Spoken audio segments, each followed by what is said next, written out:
Bismillahirrahmanirrahim.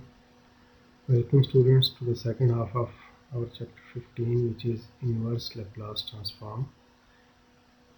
In this lecture we will study how to transform a function from Laplace transform to time domain function. The basic definition of inverse Laplace transform is given in equation 15.5, which we discussed in the last lecture as well. So we will not be using this equation for inverse Laplace transform. Instead, we'll just use table 15.2 and some basic techniques to find out inverse Laplace transforms. So let's suppose we have a function f of s which has a general form f of s is equal to n of s divided by d of s. N represents the numerator and d represents the denominator. The roots of numerator are called zeros and the roots of denominator ds are called poles of f of s. This equation looks much like the one we discussed in chapter 14, but the only difference is that in chapter 14 we had the transfer function h of omega, but in this case equation 15.47, or you can say f of s, may not be a transfer function of any system. It can be any general equation representing Laplace transform of a function. So this is the basic difference between this equation and the equation studied in the chapter 14 of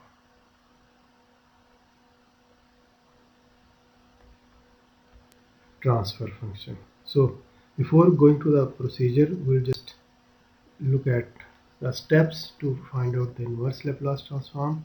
So there are basically two steps to find out inverse Laplace transform of any function. First of all, we decompose f of s into simple terms using partial fraction expansion, and once we are done with point 1, we'll just use table 15.2 to find out inverse Laplace transform of each basically term we get from point 1.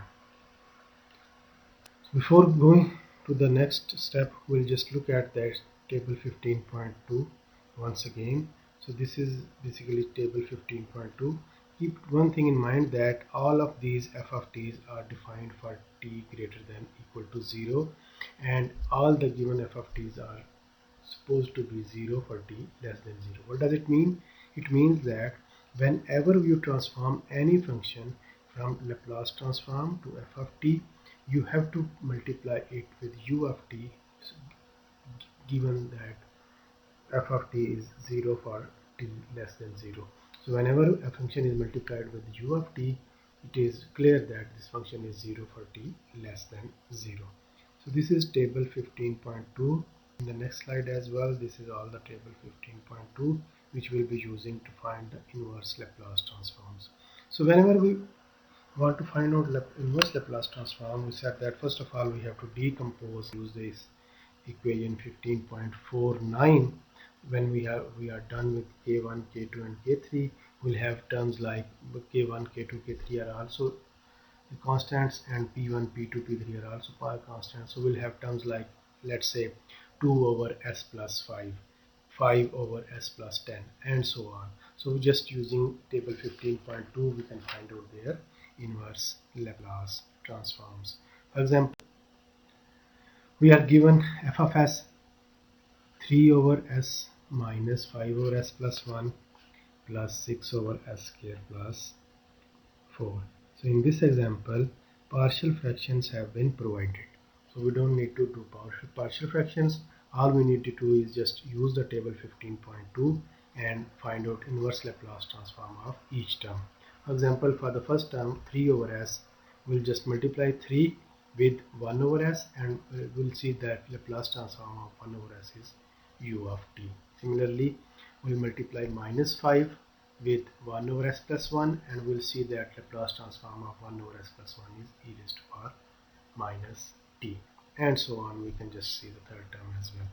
Please note in the answer that we have, for all of these terms, we have multiplied u of t with each term, and also we have given that this equation is valid only for t greater than equal to 0. In the next example, we haven't been given partial fractions. First of all, we have to do partial fraction and we have to find out the values of k's, which have been represented as a, b and c in this case. A over s plus b over s plus 2 plus c over s plus 3.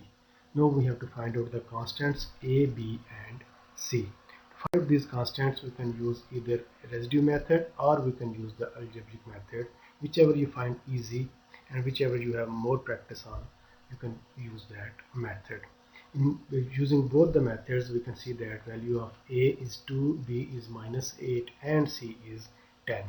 And now you can see the second last equation where we have been given the values of a, b and c, and we have used these values in the equation of f of s. So we have 2 over s minus 8 over s plus 2 plus 7 over s plus 3. So at this stage we can use again table 15.2 to find out inverse Laplace transform of each term. So this is the inverse Laplace transform of the equation given in this example. So this was all about simple poles. When we have simple poles, when we have simple terms like s, s plus 2, s plus 5, s plus 10, this kind of terms in the denominator. The next is repeated poles. Repeated poles means that we have terms in the denominator of the kind, let's say s plus 2 whole square, s plus 10 whole square, s plus 5 let's say whole square. So this s plus 5 cube, s plus 5 raised to power 4 and so on. So we can have any number of degree of any degree of power of s plus p. For example, in 15.54 we have been given equation for n number of n degree of this s plus p's power. So what we do, we basically break down this f of s into two parts. First part is the repeated poles part, and second part is f1 of s where we don't have any repeated poles. So we'll just treat them both separately. For repeated poles, we have to find out values of kn, kn minus 1, kn minus 2 and so on up to k1. To find out these values, for each value of kn, we can use 15.55 equation where we can multiply s plus p raised to power n with f of s and put s is equal to minus p. When we put s is equal to minus p, this will make all the terms equal to 0 except one term, that is kn. So that's how we can find out the value of kn, and again we can determine the value of kn minus 1 and kn minus 2, so on. So kn minus 1 can be found out by differentiating s plus p raised to power n f of s and putting s is equal to minus p, and so on. We can find out values of all the coefficients. Using double derivative we can find value of kn minus 2, and using triple derivative we can find value of kn minus 3 and so on. So mth term becomes as given in equation 15.58. The inverse Laplace transform would be found out using the equation 15.59, and finally the equation 15.60 is given as f of t, which is equal to k1 e raised to power minus bt, k2 e raised to power t e raised to power minus bt, k3 2 factorial. It means if we have a square, we can just use let's say k up to k2, and if we have a cube we need to go to k3. If we have a s plus p raised to power 4, let's say, we have to go to k4 and so on. We have to go to that number of terms, and then comes f1 of t, which is basically inverse Laplace transform of f1 of s, which we discussed in the start. So this will be clarified by this example in which we have v of s is equal to 10 square plus 4 divided by s, s plus 1 and s plus 2 whole square. Now just see that there are basically three terms in the denominator, a over s and b over s plus 1. These two terms represent basically f1 of s, which we just discussed. So these two terms are simple terms, they don't have any repeated poles and they'll just be treated as simple poles. But the third term, s plus 2 whole square, has basically repeated poles at minus 2. So we'll just treat it as given in the previous slide. So we'll have two coefficients c over s plus 2 whole square plus d over s plus 2. So using any of the methods you can find out values of a, b and c, and in the second last equation you can see that we have put 1 over s minus 14 over s plus 1. These two terms are basically simple poles, and then there comes d over s plus 2 and c over s plus 2 whole square. So 1 over s becomes 1 or u of t, which is taken as common, minus 14 into 1 over s plus 1 becomes minus 14 e raised to power minus 2t, and then 13 e raised to power minus 2t, and then 22t e raised to power minus 2t. These two are the repeated poles terms. Okay, other than repeated poles, we can have complex poles as well. In the complex poles, we have basically terms of the form s square plus as plus b in the denominator, and these terms have complex poles. So what we do, we will just transform this s square plus as into b in the form of s plus alpha whole square plus beta square, and we'll just transform using the equation 15.64. For example, we can write the complex poles form equation into a1 s plus alpha divided by s plus alpha whole square plus beta square, and b1 beta s plus alpha whole square plus beta square, and f1 of s is similarly the term which is not involved in complex poles. So we have to find out two coefficients for this complex poles, a1 and b1, and keep in mind that we have to transform these complex pole equations in the form of s plus alpha over s plus alpha square plus beta square, and beta over s plus alpha whole square plus beta square. We have to form these terms in this form, and after that we can find out a1 and b1. And once a1 and b1 are found, we can use the tables, and inverse Laplace transform would be equal to a1 e raised to power minus alpha t cos beta t plus b1 e raised to power minus alpha t sin beta t into u of t, and then f1 of t is the inverse Laplace transform of f1 of s given in equation 15.61 and 15.64. So this is the example of complex poles where we have basically two terms in the denominator. The first term s plus 3 is a simple pole, and the second term s square plus 8s plus 25 is of complex pole.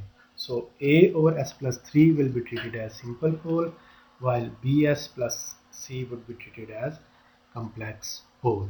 So first of all, we have to find out values of a, b and c, and in the next slide, as you can see, we have found out values of a, b and c, and we have put these values as h of s is equal to 2 over s plus 3 minus 2s plus 10 over s square plus 8s plus 25.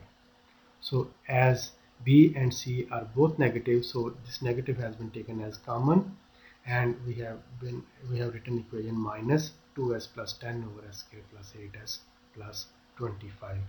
Now remember that we have to transform this equation into the form of s plus alpha divided by s plus alpha square plus beta, and then there should be second term beta divided by s square s plus alpha whole square plus beta square.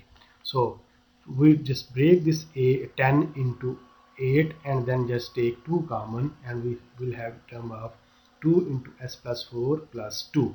So we can just separate these two terms, and we'll have 2 into s plus 4 divided by s square plus 4 square plus 9, and then we have 2 by 3 into 3. We have to multiply a 3, and that's why we divide it by 3. So we'll have the term beta square over s plus alpha whole square plus beta square. We have broken down this 25 into 16 plus 9 to make s plus 4 whole square.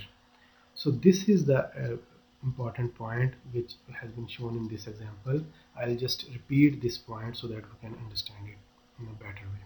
So h of s comes out to be 2 over s plus 3. 2 over s plus 3 is a simple pole. so we don't need to worry about it. We have to transform the second s square plus 8s plus 25 term into the form of s plus alpha whole square plus beta square.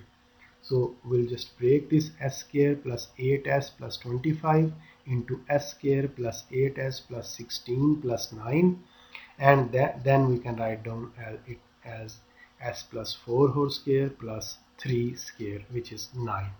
So in the numerator we should have s plus alpha in one term and beta in the second term. To make s plus alpha and beta, we just take 2 as a common and we just break 10 into 8 plus 2, and we'll have 2 into s plus 4 plus 2.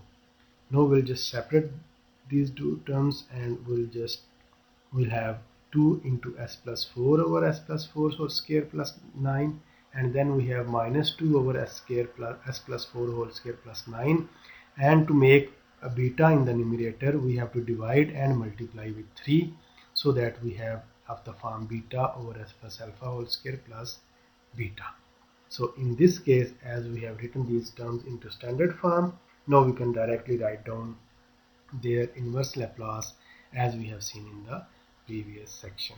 So what was that? It was basically a1 e raised to power minus alpha t cos beta t plus b1 e raised to power minus alpha t sin beta t.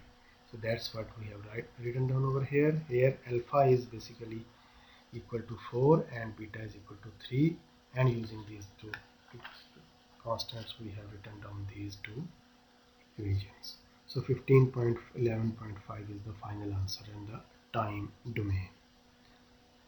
So that's all about inverse Laplace transform. This is how we find out inverse Laplace transform of any function. So in the next lecture we'll just start chapter 17, in which we'll apply this Laplace transform directly into the circuits. Till then, take care. Allah Hafiz.